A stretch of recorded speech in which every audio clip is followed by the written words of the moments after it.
উড়ে যাচ্ছে মহামূল্যবান গ্যাস, যা খুবই ঝুঁকিপূর্ণ। যে কোনো সময় ঘটতে পারে ভয়াবহ দুর্ঘটনা।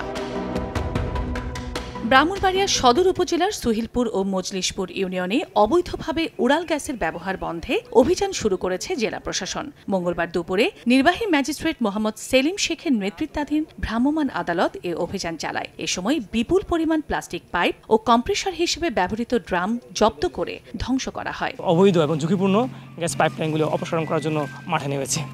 আমরা এই পর্যন্ত প্রায় সবগুলি উৎস থেকে আমাদের অপসারণ করা হয়েছে, আর বাসাবাড়ির লাইনগুলো রয়ে গেছে, আমরা পর্যায়ক্রমে সবগুলো অপসারণ করে দেব। তিতাসের ৩ নম্বর কূপ থেকে গ্যাস লিকেজ হয়ে ছড়িয়ে পড়ছে পানিতে।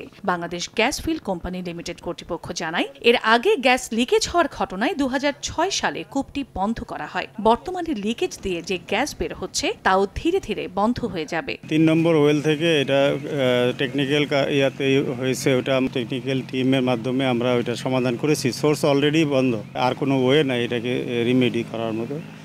প্রকৃতিতে এভাবেই যাবে। এদিকে নারায়ণগঞ্জের ২৫০৮০০ বাড়ির ১৫০০ অবৈধ গ্যাস সংযোগ বিচ্ছিন্ন করেছে তিতাসের ভ্রাম্যমাণ আদালত। নির্বাহী ম্যাজিস্ট্রেট উম্মে হাবিবা ফারজানার নেতৃত্বে বাজবি ও তিনগাঁও এলাকার ৫টি স্থানে অভিযান চালানো হয়। এ সময় জব্দ করা হয় বিপুল পরিমাণ অবৈধ পাইপ ও রাইজার। চন্দ্রা বিশ্বাস, ববি, সময় সংবাদ।